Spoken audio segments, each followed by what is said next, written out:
Once మోరా తొడగొట్టి చెప్తున్నా, 15th August రోజు hit కొట్టబోతున్నాను. So 7th class నుంచి నేను స్కూల్లో డ్రామాస్ చేసేవాడిని అండి. మా ఫ్రెండ్స్, మా టీచర్స్ కూడా నన్ను ఎంకరేజ్ చేసేవాళ్ళు.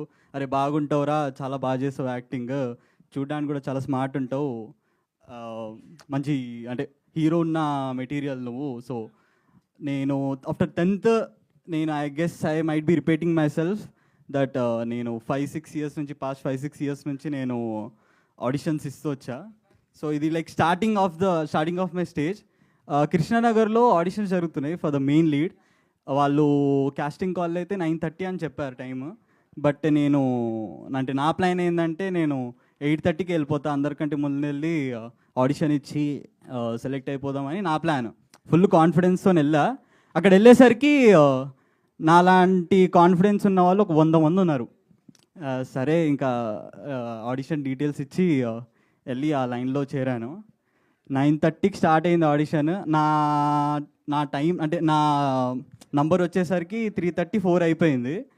ఇంకా ఆ రోజు లంచ్ కూడా చేయలే నేను, బికాజ్ ఎక్కడ మళ్ళీ నా ఛాన్స్ వస్తే మళ్ళీ నేను ఉండకపోతే, అవైలబుల్గా ఉండకపోతే వేరే వాళ్ళకి నా నంబర్ ఇచ్చేస్తారని. సో ఇంకా అలాగున్నా అక్కడ. దెన్ ఆడిషన్ రూమ్లోకి వెళ్ళా. ఇంకా మళ్ళీ అంటే ఆడిషన్లో ఉన్న భాగంగా then again I gave my details. మళ్ళీ లెఫ్ట్ లుక్ అన్నారు, రైట్ లుక్ అన్నారు. దాని తర్వాత మళ్ళీ ఆడిషన్ ఇట్లా స్టార్ట్ చేయబోతున్నా ఒక నోన్ యాక్టర్ వచ్చారు రూమ్లో. వచ్చి మళ్ళీ డైరెక్టర్ గారిని ఆడిషన్ ఆపి ఆ యాక్టర్ని రిసీవ్ చేసుకున్నారు.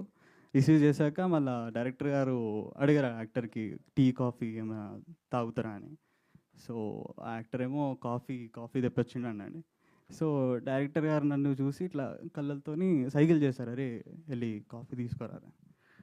సర్లే అంటే అంటే వెళ్ళి తీసుకొద్దాం, ఏదో చిన్న అవకాశం ఇస్తారులే అని నేను కాఫీ తీసుకొని వచ్చానండి.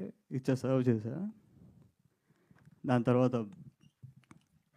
ఆ కాఫీ కప్పులు కూడా నేనే, అంటే వాళ్ళు తాగిన కాఫీ కప్పులు కూడా నేనే తీసుకొని బయట డస్ట్బిన్లో వేసాను.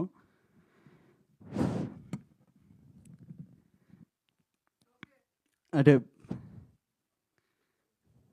ఆ అవకాశం కూడా నాకు రాలే అన్న.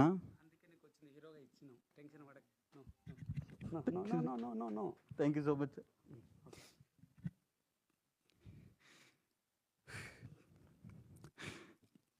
నా అభిమాని సార్, నువ్వు కాపీ కప్పులు కదరా, మేము బాత్రూమ్కి అయినాం. హీరో డైరెక్టరు ఇట్లా పోతాడు.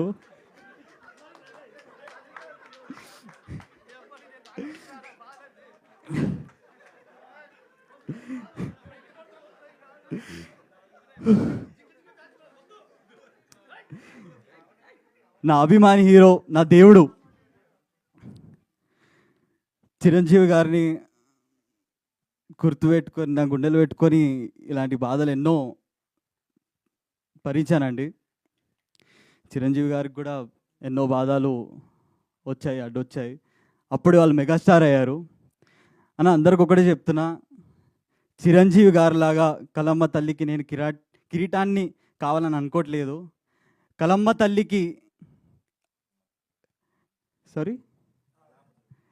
తల్లికి నేను వాళ్ళ పాదాల దగ్గర ఒక చిన్న పుష్పాన్ని అయినా చాలన్నా. That's it.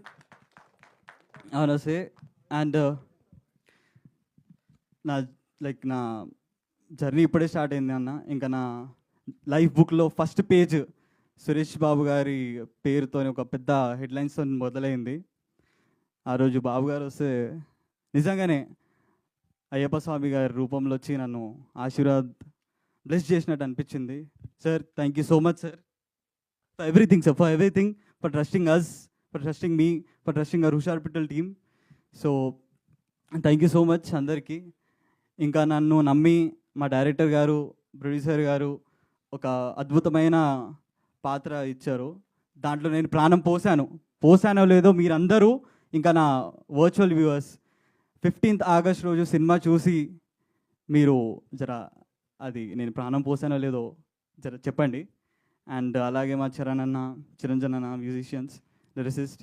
And I would like to mention few singers name, Mangli గారు, ఇంకా వైకుం విజయలక్ష్మి గారు. Thank you so much for that. ఇంకా DOP Sayanna and thank you so much అన్న ఫర్ అలాంటి అద్భుతమైన పిక్చరైజేషన్ కోసం. And that's it. Thank you guys. Thank you. Thank you so much, Ansh. Wishing you all the very best. Long way to go. And yes,